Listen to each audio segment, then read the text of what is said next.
Okay, so I wanted to go over some statistics on some of the detached homes and give you an idea on the higher end market and on the Northwest, what's happening.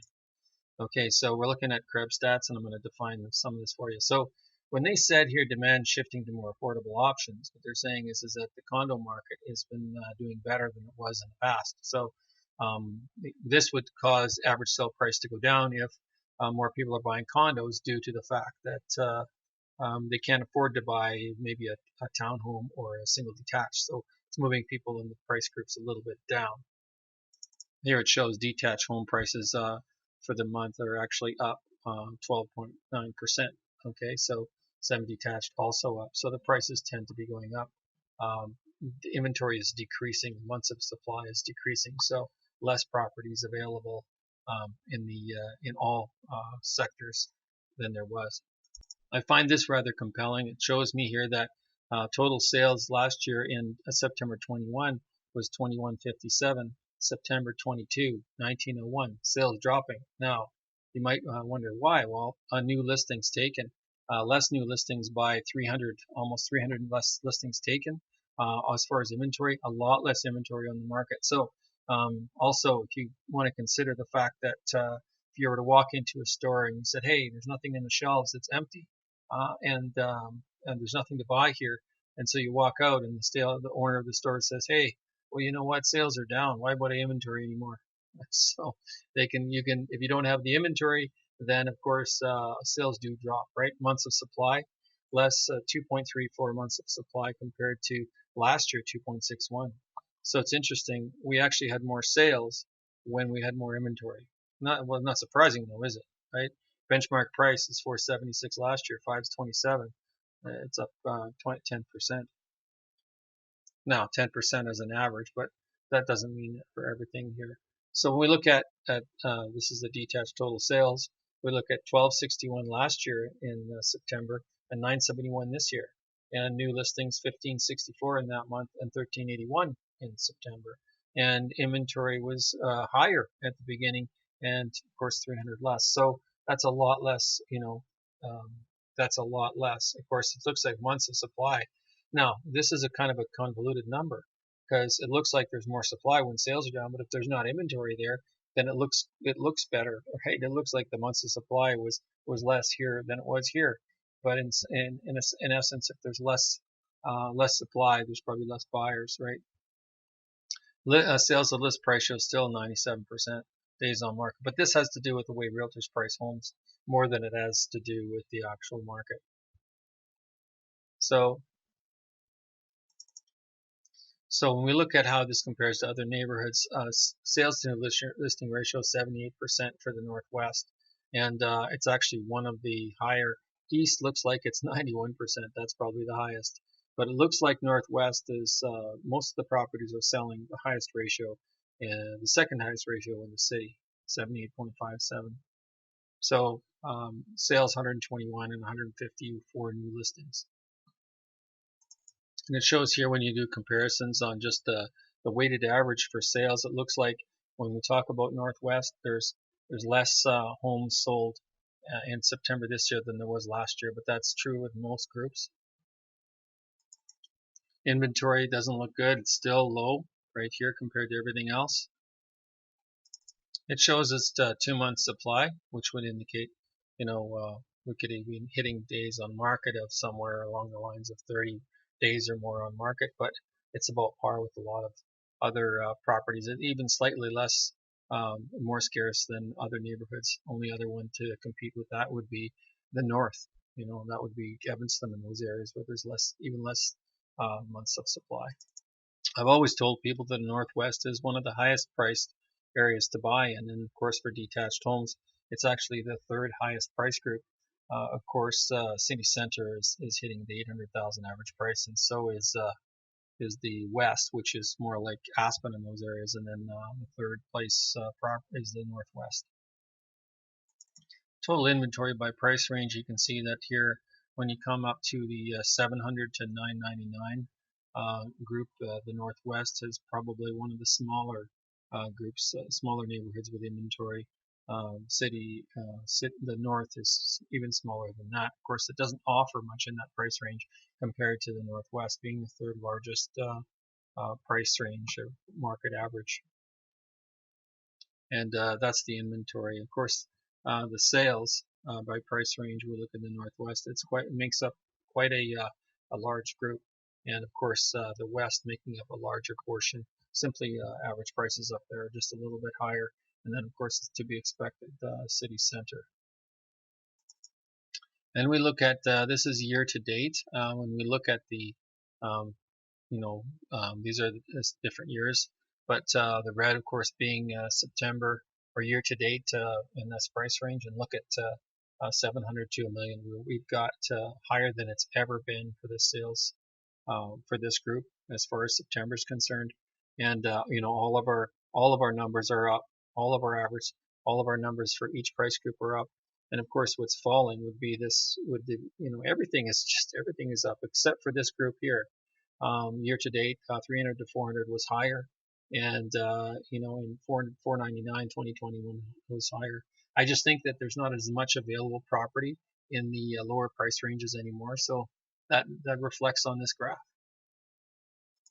If we always relate to average sale price going up or down, it only means, of course, that people are buying either more expensive or less expensive properties. And this here graph here is all telling. It says here, right, that your apartment sales have become a larger part of the market, which would drive the average sale price down, but wouldn't drive the house prices down. So our detached homes, we have less sales.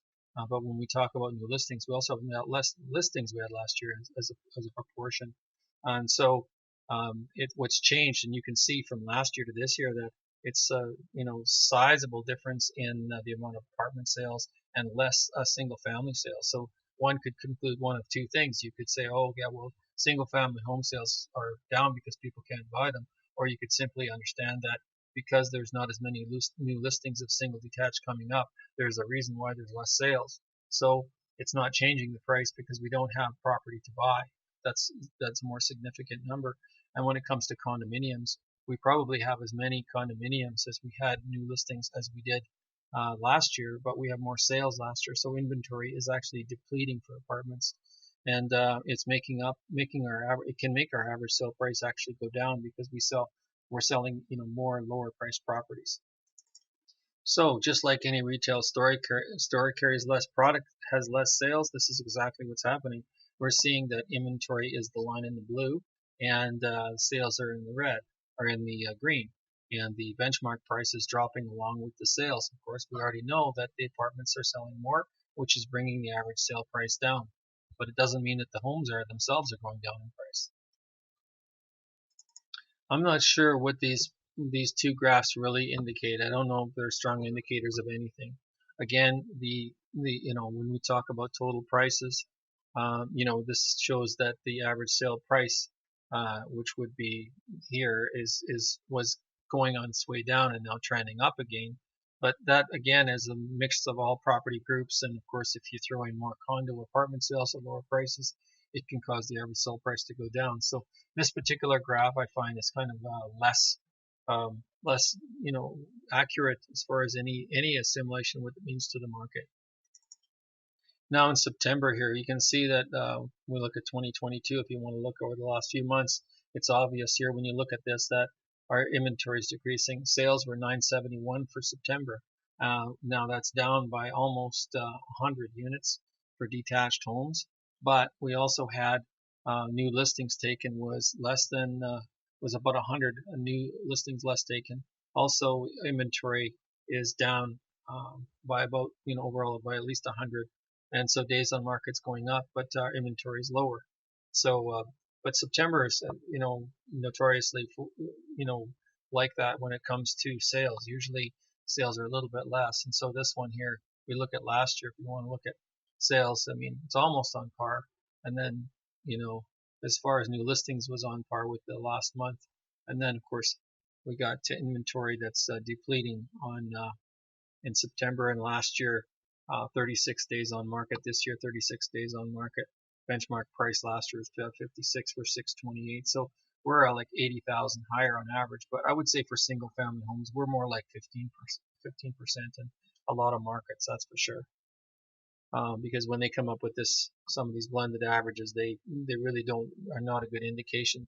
For example, when you were talking about single family homes, you got to imagine that that includes all age groups, all of this. So of course, it's very hard to come up with a real number too, when you consider the fact that we're coming from very old homes and inner city homes, and so the mix of there. So that's why in my reports, what I do is I tend to want to take one property class with very defined parameters and figure out what's happening in that property class. It gives me a very good indication, and compares apples to apples. Of course, this is just everything thrown in, so it's hard to know what's really going on. But it does tell us on inventory, at least, that there's not as much inventory as there was, which means it could be a reason for sales to be dropping. It doesn't indicate to us that there's going to be more homes available and that they're sitting on the market long periods of time. It doesn't indicate here to me that there's a softness in the market, because if there was, we would see that the inventory would be increasing and that the sales would be going down. But we're not really seeing that. We're seeing it on par with, as percentages of each other, that's almost the same. And as we can see, City of Calgary detached sales are down, but inventory is also, new inventory is down as well.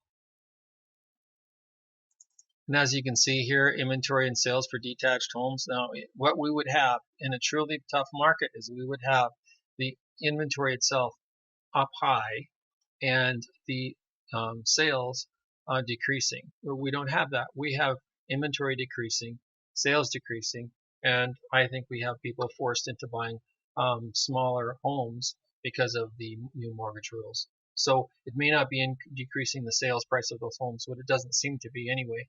It seems to be people are driven into lower price ranges. Again, averages on this way of doing averages without identifying very apples to apples property can only mean that people are buying less expensive homes, not that those homes are less in price. These market averages don't mean that the sales price of the homes are going down, just that what people are buying is going down, which is understandable.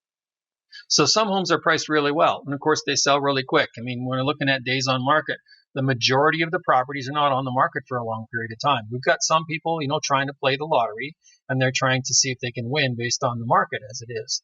But that's not the majority. And of course, for you, the buyer or the seller, it's really hard to figure out based on looking at active listings what's really going on. And some of them are properly priced, and some of them are not.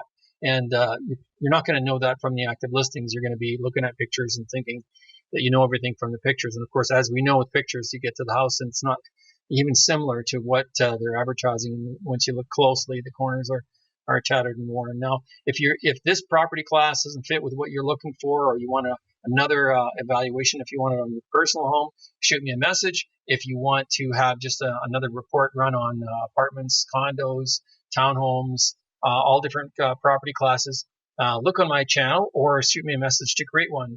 If you've got a specific question regarding which way the backyards face, there's lots of questions regarding real estate. I'd certainly be happy to help you out finding out what the ultimate value, even on a single property that you're thinking about purchasing. So with that said, good luck and happy searching.